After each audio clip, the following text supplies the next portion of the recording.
So, just to recall from last time, the problems are coming from the Balkans here.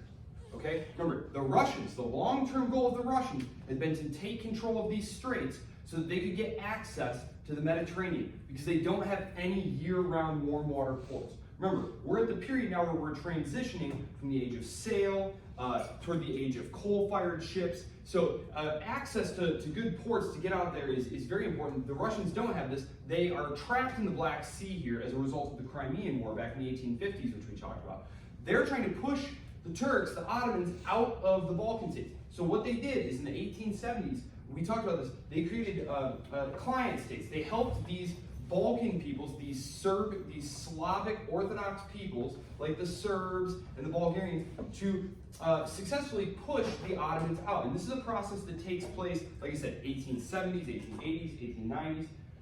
1900s, 1910s are when the final Balkan League wars happen. These are happening right as Europe is about to plunge into war. 1911, 1912, 1913. This area is on fire.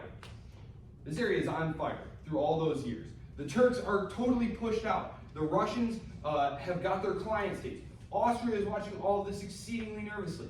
They try to move in and solidify their control over Bosnia. Remember, there are a lot of Slavic minority groups that are here and are part of this empire, right? And they are not super pleased by, especially the treatment of the Hungarians. The Hungarians are trying to Magyarize these populations, turn them into Hungarians, have them speaking Hungarian, becoming part of the Hungarian nation. That means absorbing their language, their culture, their religion. They don't want this. They want their own states. And Serbia, especially, Serbia believes itself to be the core. The Kingdom of Serbia believes that it is the natural core. Just as the Italians were a bunch of different groups, right? You had the Lombards, you had the Venetians, you had the Neapolitans, the Sicilians. They didn't think of themselves as Italians, right? It was essentially a great power move by this little kingdom here, Piedmont, to conquer the rest of the peninsula and then slowly start spreading their language and like basically creating Italy. It was a very famous quote that they unified the peninsula, and one of them remarks, we've made Italy, now we have to make the Italians, right? Even to this day, there's a lot of separatism in Italy. There's a lot of regionalism is probably the better way to put it. Lots of local dialects still. Very famously, when the central government finally sent school teachers, public school teachers, down to Sicily, they were mistaken for Englishmen. Because if you've traveled in Italy, you know that the people down here are exceedingly dark, the people down here are exceedingly light, and their languages were so different from one another that they were mistaken for Englishmen. So, very funny. The same thing is happening here. The Serbs say, well, yes, we have like Slovenes and Bosniaks and all of these things, but really, they're all basically Serbs. Croats, Serbo-Croat, is, as the name might suggest, Serbo-Croat. They're all part of the same linguistic tree. The Serbs say, well, obviously, as the oldest, traditional, most powerful state in the region, now that we're back in business, we're going to spread our influence here. Again, the Austrians are looking at this all very, very dangerous stuff, because all their minorities are getting restive down here, and if they start breaking away, this whole thing is going to fall apart. It's going to disintegrate. And Austria is going to be left as just this tiny little rump. And this is exactly what's going to happen at the end of World War I when they lose.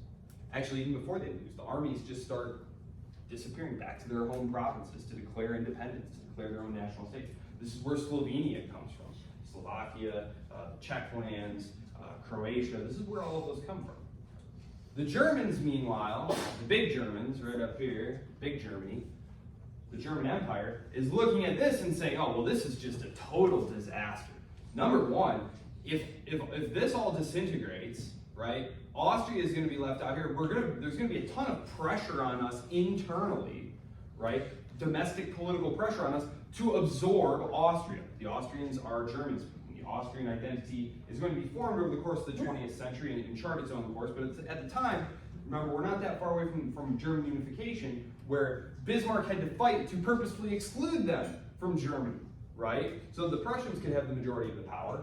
But if the Austro-Hungarian Empire is no longer in existence, there's not going to be any real reason to keep them out, no good reason. Not to mention, this area right here is all going to be ostensibly kind of under Russian tutelage here. These are all going to be Slavic peoples. You know, Germany's basically going to be horrifyingly encircled now. If Austria is gone, if the Austro-Hungarian Empire is no longer here, and Russian influence spreads this way, well, you're going to want to absorb Austria to kind of round out your front here. But look at this. Now, remember the French and the Russians are allies, and Great Britain is getting more friendly relations with them. They're not allied technically, but they've basically shut down their problems with France and with Russia in the run-up to the war. So if you're Germany, keeping Austria-Hungary in business all of a sudden starts to look like a very serious national security priority, right? And so when the heir to the throne, you'll recall the Archduke Ferdinand, shows up in Sarajevo to review the troops. They've just absorbed this province back in during what was called the Bosnian crisis. They took advantage of Russia's defeat during the Russo-Japanese War to officially absorb this area into the empire. They had previously, as part of the settlement of a Russo-Turkish war back in the 1870s, they had previously just been administering it, just kind of, you know, running the local services and stuff. But they decided, we're just going to absorb it. We're just going to absorb it, start, you know, putting military garrisons here, you know, making it part of the empire, incorporating it officially. It's extremely unpopular. It's seen as a huge slap in the face. The Russians can't do anything about it because they're still trying to get up off their backs. They've been knocked down first by the Japanese in a war that destroyed their fleet and humbled them horribly. And then, of course, there's a revolution that immediately follows that. War and revolution are going to go hand in hand. This was something that the leaders of the great powers had recognized previously. It's one of the reasons why, if you'll recall back to the Congress of Vienna, they had such an emphasis on, okay, we're not going to fight. We're not going to fight because this creates social instability within our countries, makes the revolution more likely, so we're just going to work to keep peace between ourselves. Well, this war, spoiler alert, is going to result in tons of revolutions.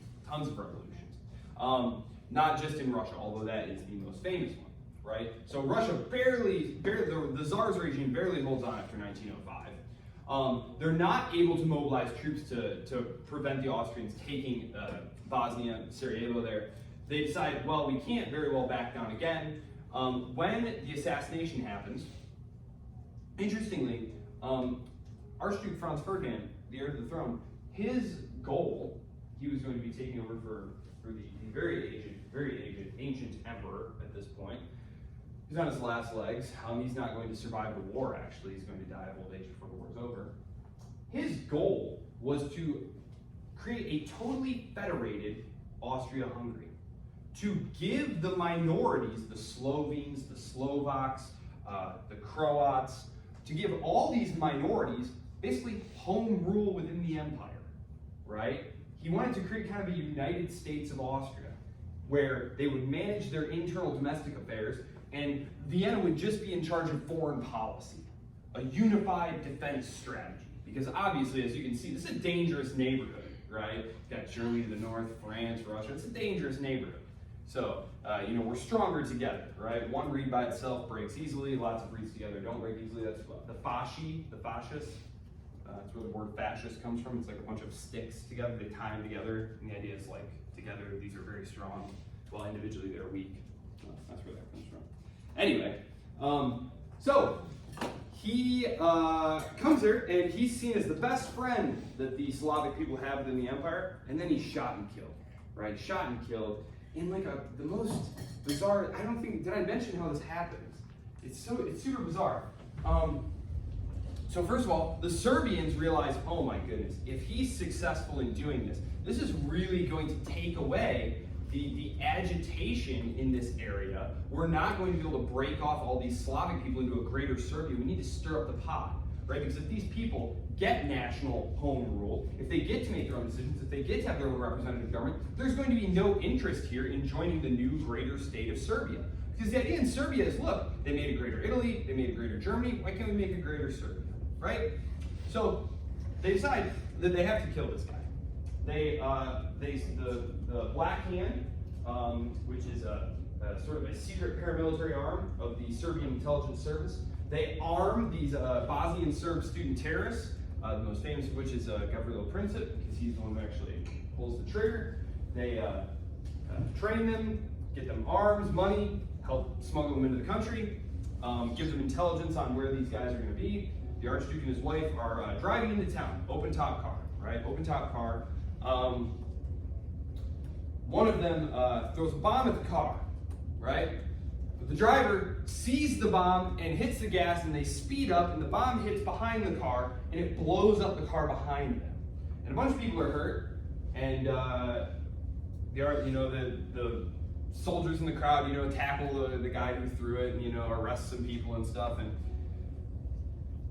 it's a horrifying scene, right? You can imagine there's just been an explosion, and there's body parts everywhere, and smoke, and people are dead, and everyone's very shaken. The Archduke goes to the hospital to see the survivors, and they kind of are talking it over, like, well, that was kind of crazy, well, what do you think? He says, well, we survived. Assassination attempts are not unusual. Several czars are assassinated, the most recent one in the 1880s. The King of Italy has just been assassinated not that long ago. So it happens. It happens. It's dangerous business being a monarch. Everybody understands that. But it looks like today they've escaped, and so why don't we just carry on with our day?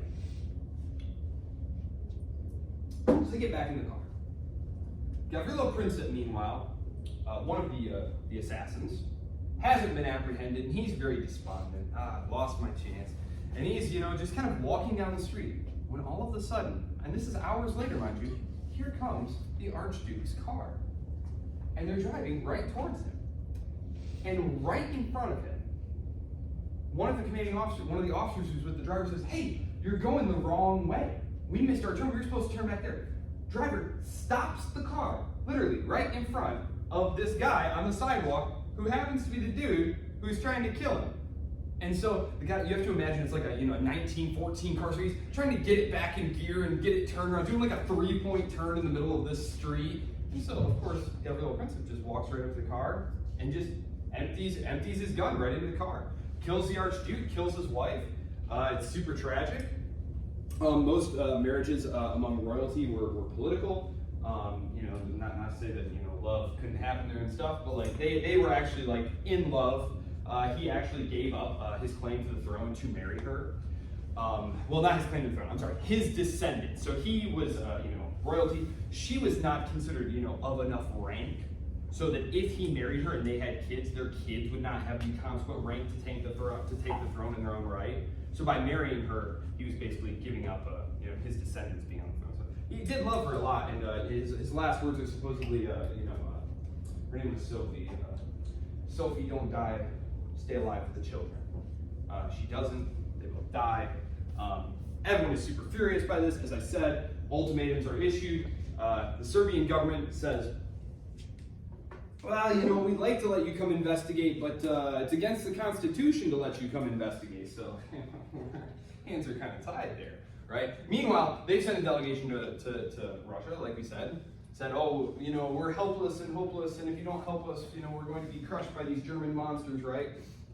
Meanwhile, the Austrians go to Berlin. They say to Kaiser Wilhelm and the general staff, it's time to solve the Serbian question.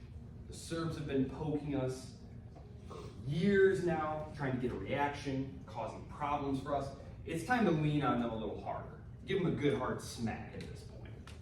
Need to teach them a lesson. The Germans, the German Reich, Kaiser Wilhelm, they say that you can count on us. We're with you, even if it means major European complications. Meaning that, look, we would love to see this get solved by you just slapping Serbia. Which this is going to be no contest. Like if it's just Austria and Serbia, Austria is going to beat them into the ground. Which is exactly why Russia can't let that happen. Now, what the German government is hoping is that this war can be localized here, right? They're hoping that Russia won't come in. And Kaiser Wilhelm is sending his cousin, Nicky, the Tsar, Willy and Nicky, that's how they address each other in their notes to each other. Like, we can't go to war with each other, come on, we just gotta let them smack them down a little bit here. It's just what has to happen. And Tsar Nicholas is saying, I already kind of let them do that, I can't really do that again. And the problem here, of course, if you remember, is that France and Russia are allied with each other, right? And so if Russia and Germany get into this thing, France is gonna come into this thing. Now, if France chooses to come into this, the Germans are going to have to punch them first, which means they're going to have to cut through Belgium. I mentioned the German war plan, the Schlieffen plan, to fight the two-front war. The Russians are going to be very slow getting their troops to the front line. They don't have a lot of railroads. They mobilize very slowly. They're not very industrialized. Germany is going to have to quickly knock France out of the war like they did in 1870 in the Franco-Prussian War. There's a huge line of forts here. The only easy place they can go through is Belgium. But Belgian neutrality is something that Great Britain is very concerned about because of these channel ports right here. They do not want these falling into the hands of the German Empire. The British tell the Germans do not go through Belgium. The Germans at this point, we're in late July, are saying, but we kind of have to go through Belgium, you see, because the Russians are starting to mobilize and we have to knock France out of this war before this happens, and the only way we can do that is through Belgium. Like, we swear we'll be in and out, you'll never even know we were there. And the British government says, oh, you better not, and we're so serious. And and that's really what happens. I mean, that's how it happens. The German war plan very nearly works. Very nearly works. Germany's army is better than everyone else's army. In both world wars, it's just way, way, way, way better. And in World War I, you have to think about World War I, even with Austria-Hungary, who even though they were capable of like defeating Serbia, like realistically, their army is a total disaster. Total disaster. You read about whole units of their army on the Eastern Front like running over and joining the Russians, right? Like, we're all in our trenches fighting, and then all of a sudden like a whole legion of like, you know, Hungarian troops like crosses the lines and goes over and starts fighting against you, right, for the Russians. So that's not to say that like everyone did that by any means. There was a huge problem with that going on in Austria-Hungary. As I had mentioned, that like if you were an officer in the Austro-Hungarian army, you had to be able to give orders sometimes in several different languages. There was this one very famous battle that all the books reference where this German officer is giving hand signals to his Polish-Galician soldiers. They're Poles. And the battle's going great, and it's kind of touch and go, but he's using hand signals because he doesn't speak Polish and they don't speak German. And then night falls, and no one can see him anymore, and just chaos erupts, and they wind up getting routed. So this is one of the reasons that people formed nation states in the first place, right? It's one of the reasons that unified France was so powerful, right? They were just able to turn all of these disparate peoples into one centralized fist, right? That they could then go around and start pummeling people, right? And so that's why everyone else started copying them, making nation states themselves. Nation states are new. Nation states are new. Just a couple hundred years old. Zhou Enlai, Chinese premier back in the 1970s, Richard Nixon was chatting with him when he went to China, and he said, they were talking history, they were talking about the French Revolution, and Richard Nixon says, what do you make of that? And, what do you think of the consequences of the French Revolution? And Zhou Enlai says, it's too early to tell. Too early to tell, basically. And we are still sorting out this mess. Again, if you think about this being the culmination of the 19th century project, which began with the French Revolution, the creation of nation states, this is where it ends up, is World War I, right? This is where it ends up. And so, World War I, Austria declares war on Serbia. Russia mobilizes. Germany says, stop mobilizing. Russia says, okay, we'll stop mobilizing. But secretly, they just keep mobilizing. France, meanwhile, is chomping at the bit. Their leadership, especially a fellow by the name of Poincaré, they're very excited about the possibility of being able to take back those provinces that they lost in 1870, Alsace and Lorraine.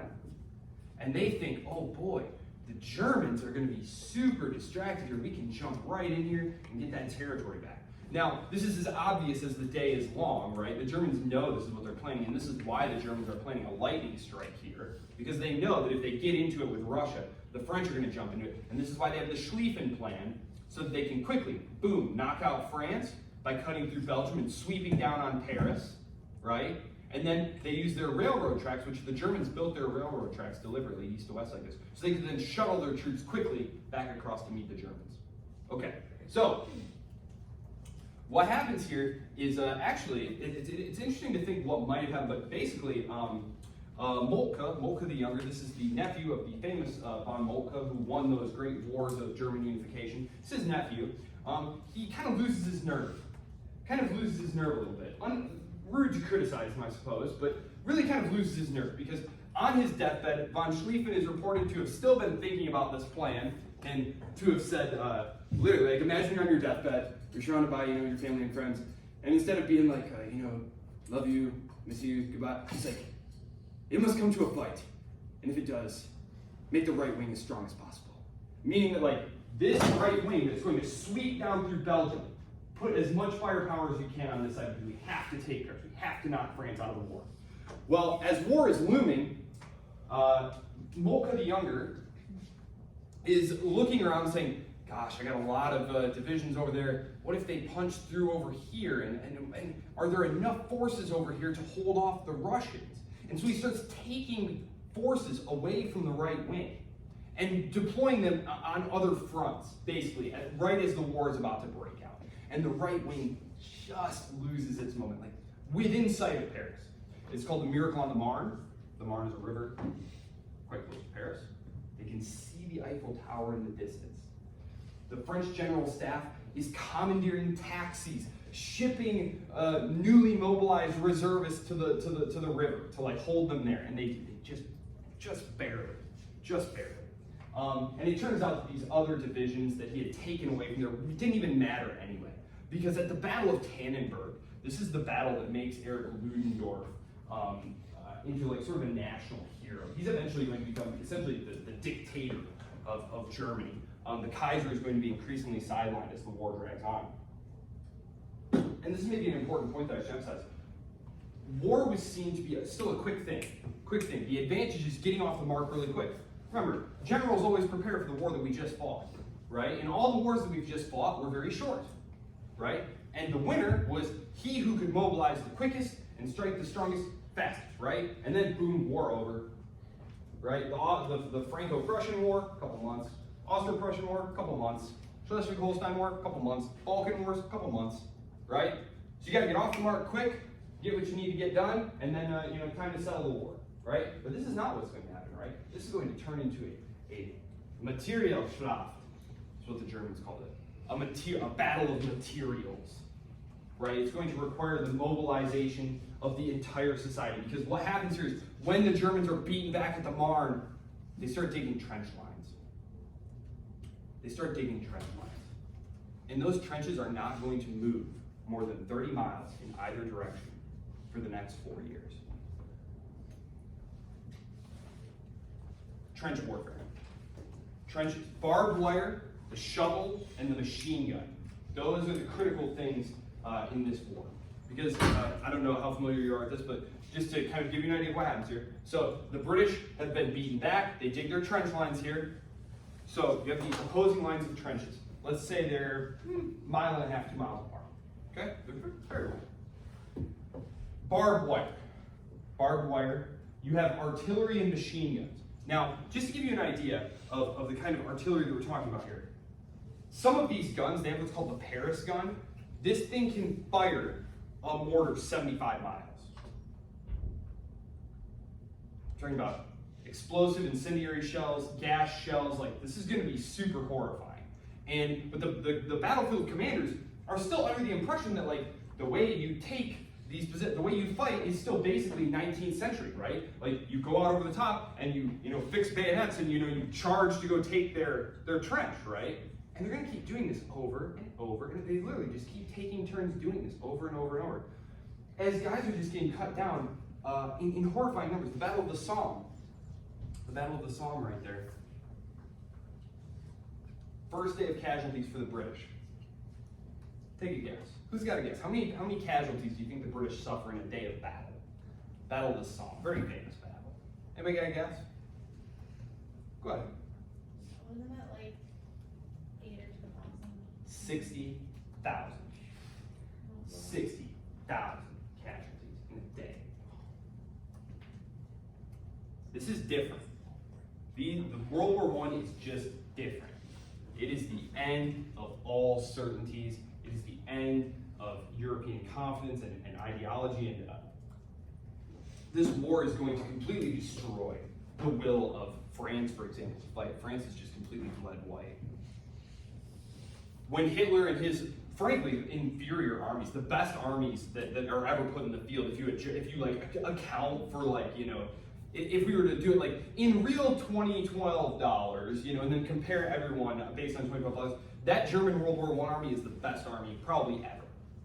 Hitler's World War II army is nowhere close to that good. Even so, he overruns France in 6 weeks, right?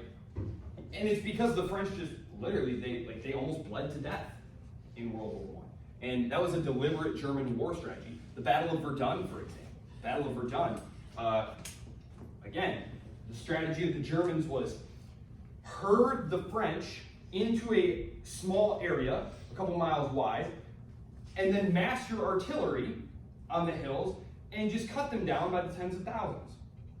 Just exploding guys to death. And you have to imagine, like, you're standing in line, like you're in rows, right? And you and your boys are just waiting, and like you saw the rows in front of you go out there, and you can hear them all being blown to pieces and body parts are flying and stuff. And behind you are the officers, right? They have pistols. Why do officers carry pistols? Shoot deserters.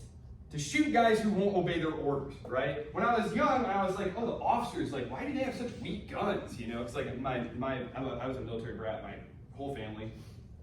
And, you know, so always around military history and stuff. And, you know, I was always like, ooh, yeah, like the captain and stuff, like, why don't they get a sweet big gun and stuff? It's like, because their job isn't to fight the other side. Their job is to make sure that all the enlisted men get out of their trenches and go fight like they're supposed to. Now, the British officers, I always had a great deal of admiration for them in sort of that romantic, desperate way, because they would lead their men at the front. Like, they would get out and, like, in the old fashioned, like, lead them across it, and so they would get shot first, you know, which, like, you know, there's something to be said for that. I mean, this is all horrifying and stupid. What are they fighting over, right? What are they fighting? They're fighting over who exactly gets to control these couple minor areas here. The Germans, you know, they're trying to break out of their encirclement here. The French and the Russians and the British are trying to keep them boxed in. Why? Because the British don't really want their empire to be undermined, right? If the British lose control of the seas, which they've enjoyed since the Napoleonic period, it might threaten their access to India, right? Which is what makes Britain a great power. So it's all leaders fighting over their power and prerogatives. So never make the mistake of thinking that these wars or these leaders, including today, care about the population at all. So the Central Powers, Germany, Austria-Hungary, the Ottomans. The Ottomans get brought in. The Ottomans get brought in because they're down here. They get brought in. They're suffering a revolution themselves, but they come into the war on the side of the Germans and the Austrians because they realize, wait a second, Great Britain and Russia are allied with each other. When they win this war, Russia is going to want our territory.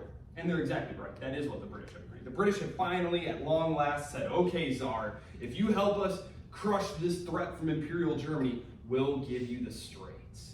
We'll let you occupy Constantinople, which has been a Russian aim for centuries. Now, when the Bolshevik Revolution happens, the British government very quickly tear all that stuff up. Like, forget that, never mind, just kidding. On the other side, Bulgaria is going to jump in too. Bulgaria is going to jump in because they decide, hey, instead of Serbia being the one who, gets all the goods, we're going to jump in and be the great power in this region, which is not going to be good for them. Bulgaria is going to be punished horribly at the end of this war. They're going to get a lot of their territory stripped away to make Romania bigger. Macedonia is going to get carved out there. The Entente powers on the other side, France and Russia, of course, they had the alliance to keep Germany boxed in. Great Britain is going to come in. Serbia, obviously. Montenegro, Romania, Greece, Portugal. Japan. Remember, Japan's off in the Far East. As soon as the war breaks out, they look around and they go, gosh, these German possessions are just totally unprotected, right? Germany is totally boxed in. They can't get their fleet out to the oceans. So the Japanese just, we also declare war.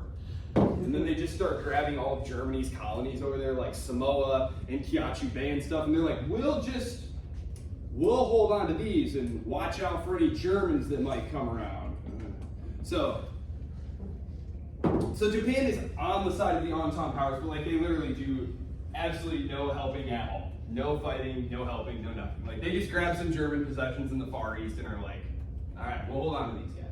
That is going to become an issue at the end of the war, which I believe I mentioned last time or in a different, it might have been in a different class, but Woodrow Wilson is going to ask the Japanese to please, pretty please, the cherry on top, give these back to the Chinese at the end of the war as part of a just and equitable settlement.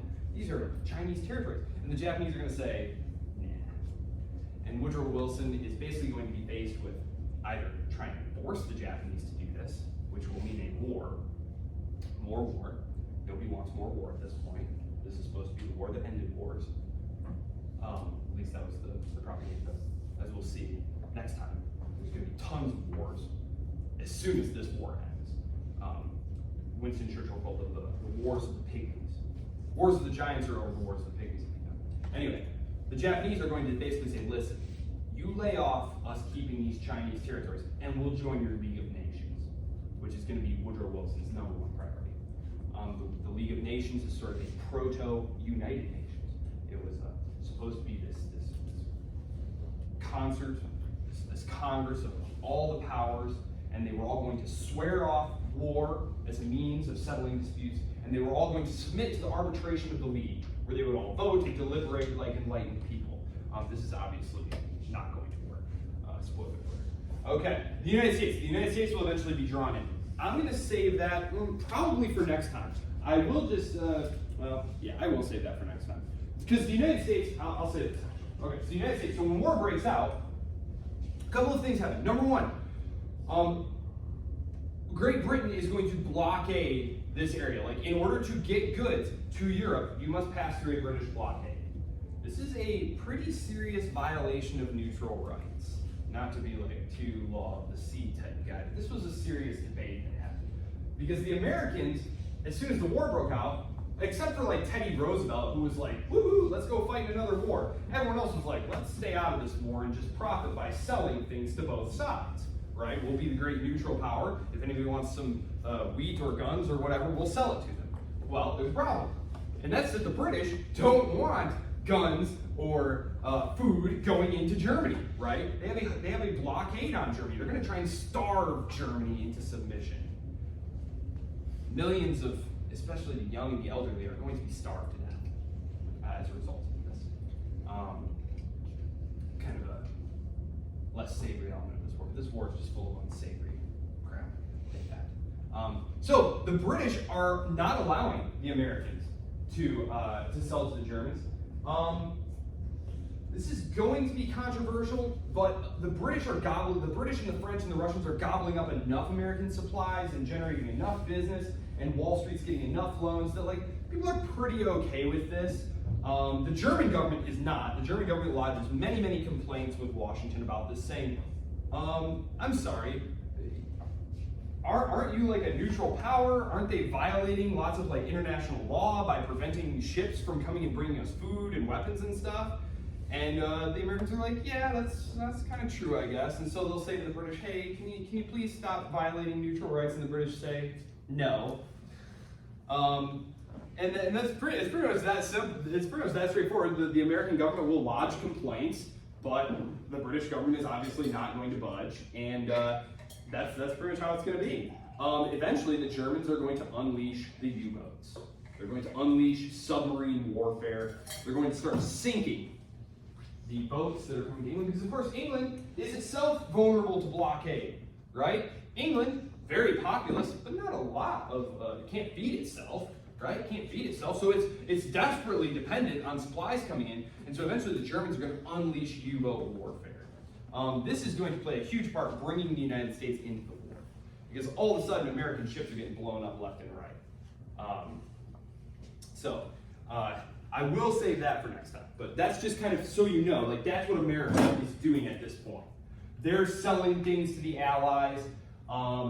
There's pressure from like Theodore Roosevelt and groups associated with Wall Street and like the Morgan and Rockefeller Trust. Like they're literally creating what are called preparedness leagues.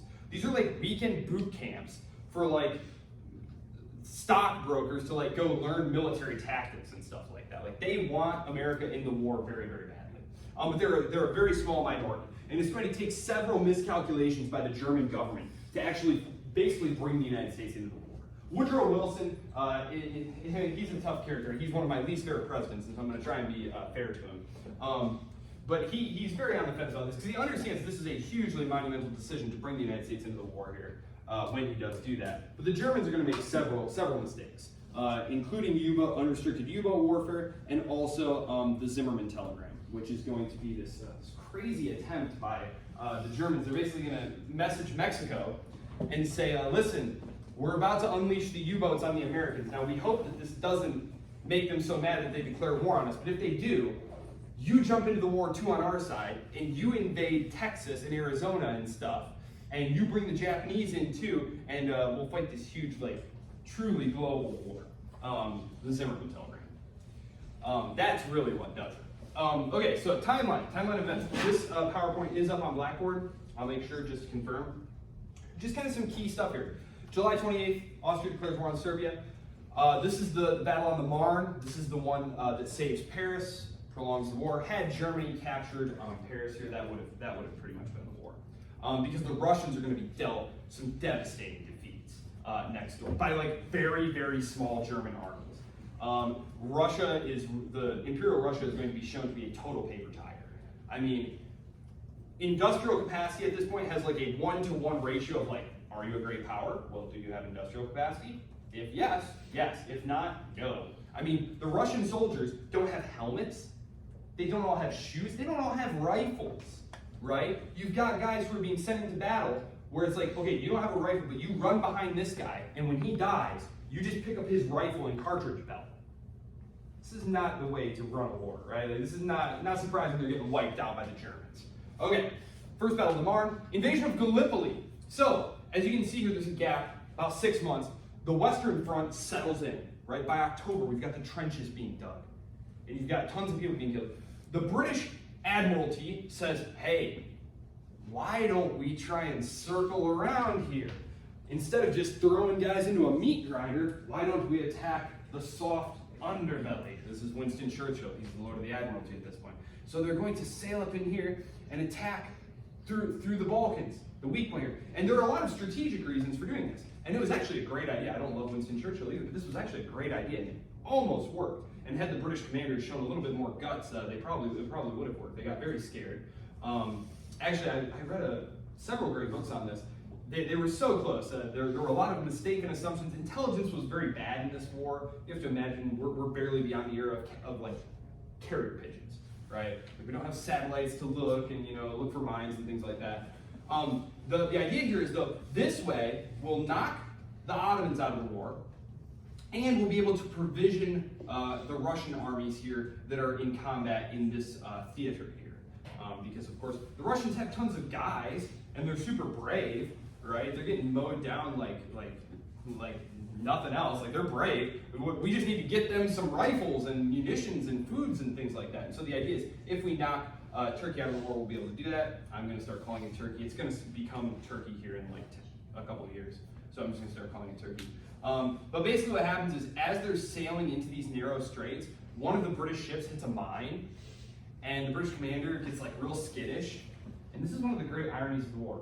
Britain's greatest asset was its navy. But it was very loath to risk its navy because if it lost its navy in some disastrous engagement, the war was over now. And so there's this great paradox that Britain had this great navy, had spent all this money on this navy, and yet it was exactly that which it was like loath to risk in actual combat. And in reality, that was one of the only mines in the whole harbor. Basically, the Ottoman government, which is like in total chaos at this point, had sent some guys to go do this job, and like they just kind of like imagine you sent like your 6-year-old to go do a job, and like you weren't going to supervise him. He kind of like throws a couple in and then like goes and watches TV or something. That's exactly what happened. If the British had just pushed through there, I mean, there were no defenses at all. Hindsight is 2020. But eventually, they'll be stiffened by German officers coming in, setting up more appropriate defenses. Kemal Ataturk is going to be the leader and eventual El Presidente of a new nationalist Turkey. So this fails. The British abandon the campaign. Tons of, I believe it was Australian, it might have been New Zealanders though, I forget. It was one of the imperial troops. Was it Australians? They were both. Both? Okay. That makes sense. Yeah, so that's not super popular. Battle of Verdun. Battle of Verdun. Again, another year has gone by here. The Germans are looking for a way to end this thing. They just need France to knuckle under here. So that they designed the Battle of Verdun to just be a killing field. Verdun is, it's a series of fortresses that sit on the approach to Paris. But the German General Staff's goal here was not to actually take it. They just wanted the French to commit more and more and more and more guys to this battle with the superior German artillery, those Krupp guns they had, to basically just kill too many Frenchmen. To just literally, the expression was to just bleed the French white, to just bleed them out of the war here. The Battle of Verdun, it's are you all familiar with like Tolkien? Got any Tolkien readers in here? They shall not pass. That's where that came from. He, of course, was an officer in the First World War. In the First World War battlefields at places like Verdun and the Somme were inspiration for like the fields of Mordor, right? These smoky, burned out, desolated areas. And of course, the French sort of rallying cry at Verdun became, they will not pass. They shall not pass. Finally we get a naval engagement. Finally some action here. The Battle of Jutland, right? The big raison d'etre for the war, for the conflict between Germany and Britain had been that Germany was building this gigantic battle fleet, right? That was going to challenge British naval supremacy, and that was totally unacceptable. Well, finally, 2 years after the war starts, they're going to actually have an engagement. The German fleet admiral wound up, once the war actually started, wasn't too keen on actually confronting the British Navy, because there's more to doing things than having the equipment, right? Like, there is a whole learning by doing things. There's institutional knowledge. I mean, the British have been the lords, the undisputed masters of the global seas for well over a century, and for a long time before that, were pretty much the premier power. You have to go all the way back to like the mid-1600s to find anyone seriously challenging the British for naval supremacy. And so, the Battle of Jutland, finally, Jellicoe, Winston Churchill famously said, he's the only man who can lose the war in an afternoon. He was the commander of the British fleet. Spots the Germans, and they engage in this terrific battle, but it's kind of a comic opera because it's super foggy. It's super foggy, and you've got them trying to use flags to communicate. That's you run the flag up. That's why they call it flagship. Is you have all these flags that mean different things. So you put the flag up, and then the ships of the fleet are supposed to see the flag. Well, it's super foggy. It's so foggy they can't really even see each other. And so eventually the British chase the Germans back to their bases. Both sides lose some ships. But the British essentially win the engagement because after that the German high command won't commit the fleet again. They got their T crossed multiple times. In naval warfare, basically, what you want to do is you want to you imagine your ships steaming in a line like this. You don't want your ships lined up like this, right? Because then you're all just trading fire. What you would prefer to do is somehow swing around the other side, if you imagine it's like a T, so that way all of your ships can be blasting their ships one at a time. This happens multiple times to the Germans. They are very lucky. They're very lucky not to have lost their whole fleet in this engagement. They don't send them out again. Actually, at the very end of the war, the German high command decided we have to commit the fleet. The war is basically over at this point. The walls are closing in. The Americans are there. And the sailors are going to mutiny. The sailors are going to mutiny. They're going to kill their officers. And this is going to start spreading revolution all throughout Germany. And Germany explodes in this horrifying period of, basically like a year and a half. This is when you have like the Freikorps running around, and like the communists have taken control of Saxony.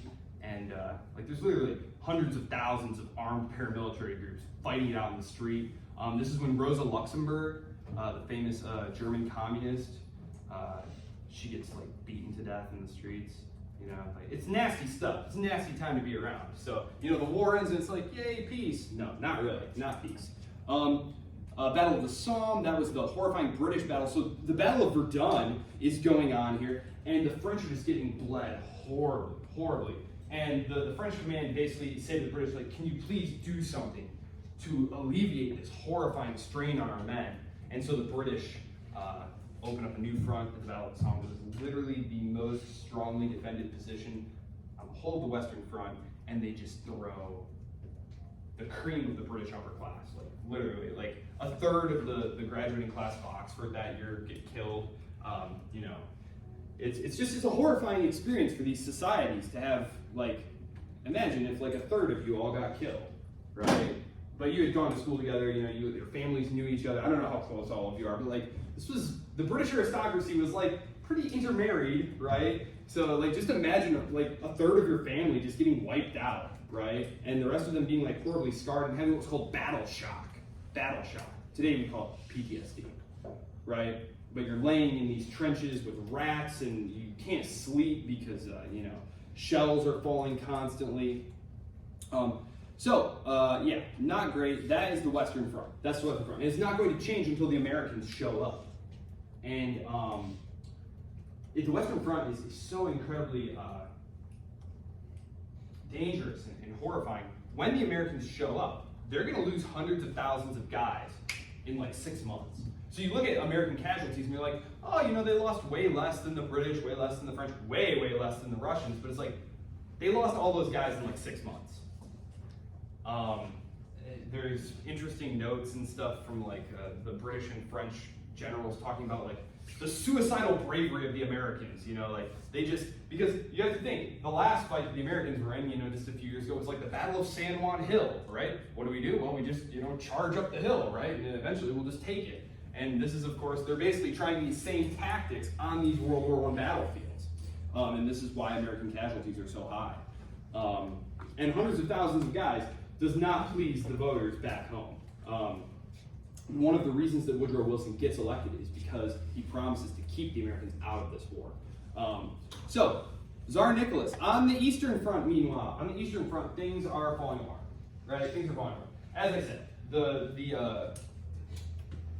the Russians are getting hammered all the time on this Eastern Front. They're being pushed back terribly, right? They're being pushed back terribly. No food, no rifles, barefooted, right? There's a lot of political instability back at the capital because Tsar Nicholas has decided that what's needed is for him to go to the front, to inspire and lead the men himself. Didn't help, right? You know, one guy, that's not a substitute for like rifles and tanks and things of that nature. But meanwhile, back in the capital, his wife, who's super unpopular, because number one, she's German. She's a German princess, and so like the press is like, you know, speculating that like she's secretly a double agent and like Rasputin. Yeah. Have you read the books or seen the movie All Quiet on the Western Front? Oh yeah. Would you say that's very accurate or not really? I haven't seen the newest movie. I saw the old movie and then I read the book. Very accurate. Very accurate. And it's so tragic, right? Spoiler alert. It's the story of this young German soldier. And he's killed in the dying days of the war, right? Having seen all these horrifying things. And the bulletin at the end says, you know, it's all quiet on the Western Front that day. And so the idea was like, in the big picture, this guy's death was nothing to people, but like it was everything to him. And the war is a million different tragedies like that, right? But in the grand scheme of, you know, leaders and power politics and stuff, like it doesn't matter. These very human stories like just don't matter, right? That's very good. I haven't seen the newest one. The newest movie. Have you seen the newest movie? Yeah, I thought it was very good. Well, there you go. You guys should check that out. All Quiet on the Western Front. And the book is actually pretty short too. It's like 200 pages. It's one of a host of anti-war books that came out of war, which again, like, it's hard to imagine this kind of paradigm shift. Like, war was seen as glorious and purifying and good for the nation, right? That nations become strong through war, and it's good and manly and proper and virtuous to go fight war, right? And the idea, Ernest Hemingway's book, A Farewell to Arms, is going to come out of it. And the protagonist of this book, the guy who you wind up cheering for, is a deserter.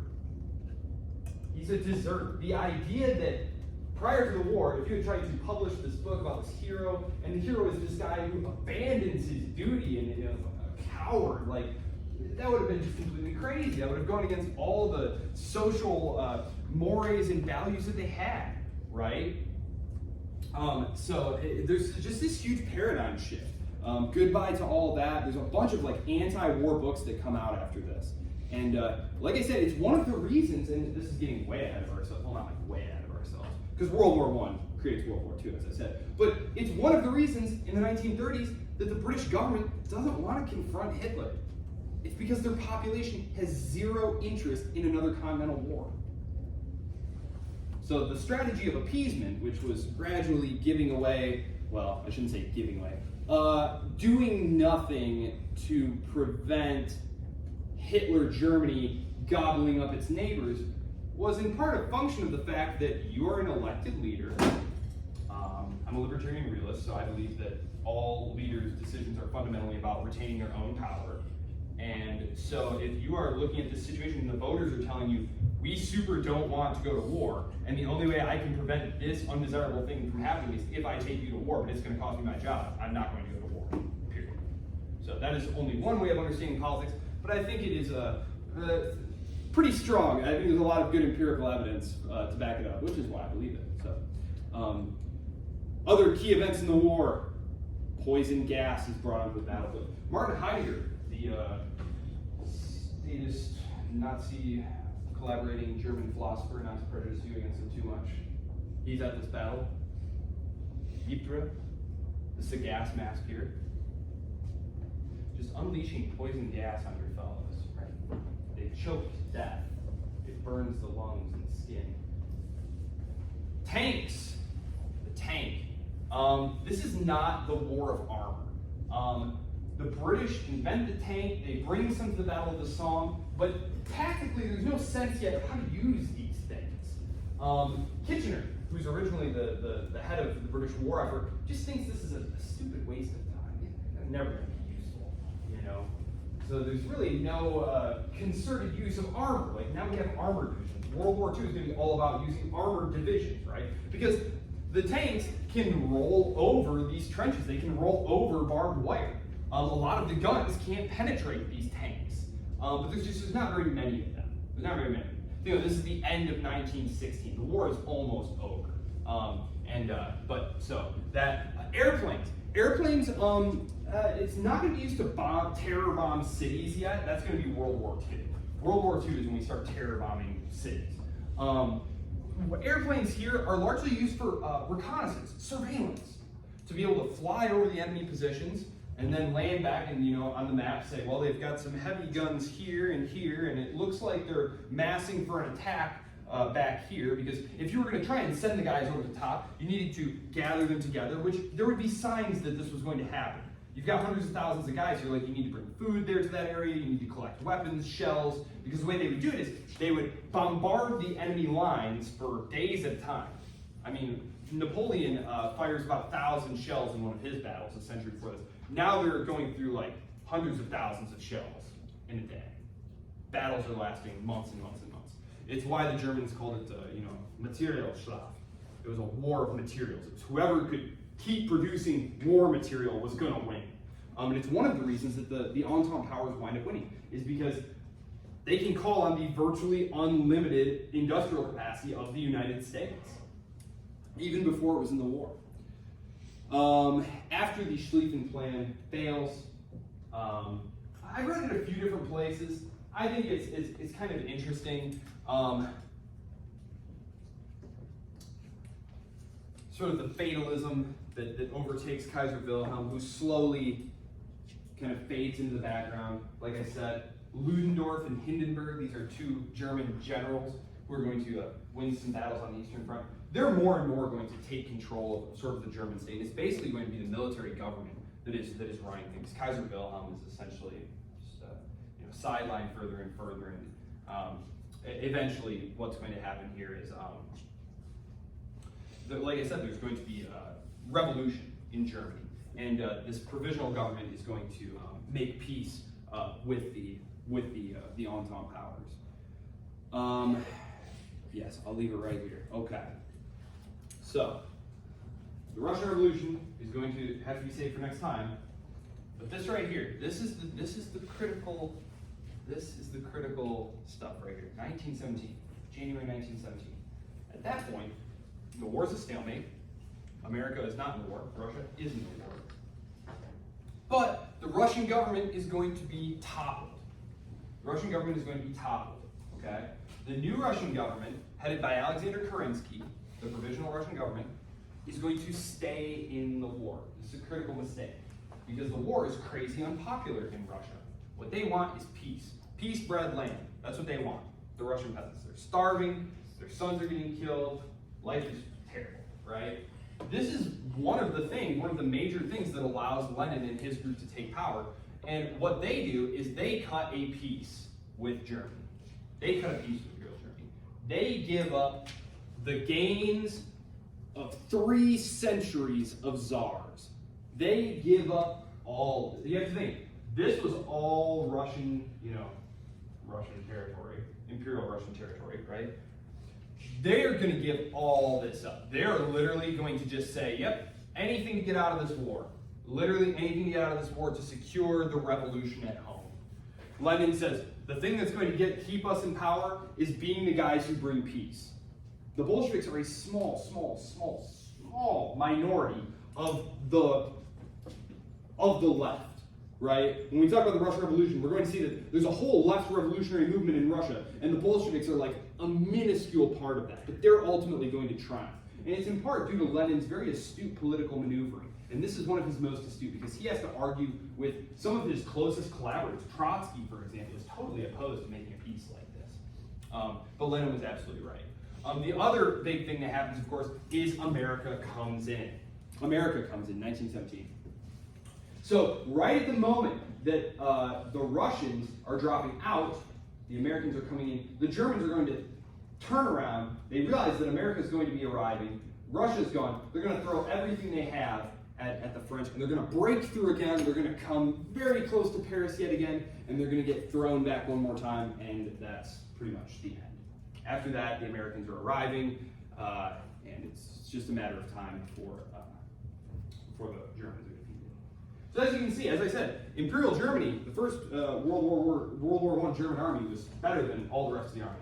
And as we can see here, like they would have won this war had not the United States entered the war, even though they fought all these other powers. Because Italy is also going to jump in on the war on the Entente side. Italy was sitting there being neutral. Nobody really wanted Italy on their side. There's funny comments by the British general staff, because war is looming, right? Everyone thinks war is going to happen, and they're like, should we see if the Italians are maybe interested in joining the war? And some of the generals are like, we don't really want the Italians. They're going to be more of a hindrance than a help, you know? Well, once the war starts, the Italians say, hey, we'll help you, Germany and Austria. We just want some of this territory up here, like Trieste and stuff like this, where there's a lot of Italians. And the Austrians go, we're not giving you some of our territory. And the Italians go, oh, okay. Hey, Great Britain, if we help you, can we have this area here? And the Britons are like, yeah, sure, why not? You can have as much Austrian territory as you want. The German army, very superior. And this is part of the problem, and this is going to feed into the mythology that Hitler is going to build on. And even before Hitler, there is a definite stabbed in the back mythology going on. This is a narrative. Narratives are important. Narratives form beliefs. Beliefs are what motivate actions. In Germany, there was a large proportion of the population who believed they were stabbed in the back and treated unfairly at the end of this war. Hitler never violates the Constitution all the way to power. When we get to the 1930s, we are going to see that Hitler never wins an outright election, but his party becomes the most populous party in the Reichstag. He is voted emergency powers. He is made chancellor in a totally constitutional fashion. Like, his rule is validated in multiple plebiscites in the 1930s. So it is important to understand that, like, it just seemed like Germany had eventually been crushed, like not defeated, just eventually crushed by overwhelming forces, and that they had been treated very unfairly in the peace, because they're going to surrender on the basis of Wilson's 14 points, which we will start with next time. And this was the idea of a peace without victors, that we were all just going to agree to stop fighting, and we weren't going to punish anyone. But of course, France has other ideas. All right, I'll see you all next time.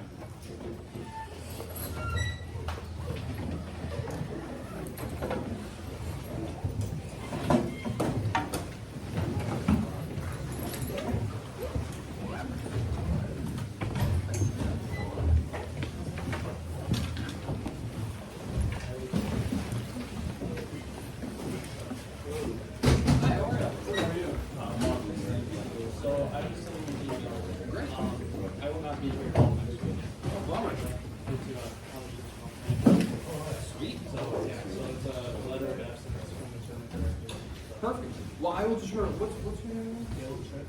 Caleb Tripp. I will note that Caleb, and let me think, what do we have going on? It's easier. Yeah, he gets the exam, but that's not a problem. Around that. Yeah, no problem. Awesome. Thank you very much. Hey, good luck. Thank you. All right, yes. You go to nationals? A couple things. One, Mhm. and she's sick. I don't know if she'll- Yes, she did email me. I'm so sorry to hear that she's sick. Yeah. Something's going around. Oh, how far is it? It's like 11 hours. 9 hours? Yeah. No problem. Even at 4 No a.m. problem.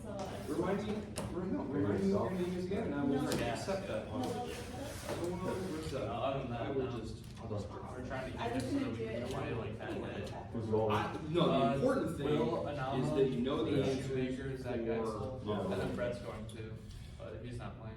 He's for our- the exam, What? and of course, Yeah, I he will was going to. provide all of those. So only 5 people? And the last thing is.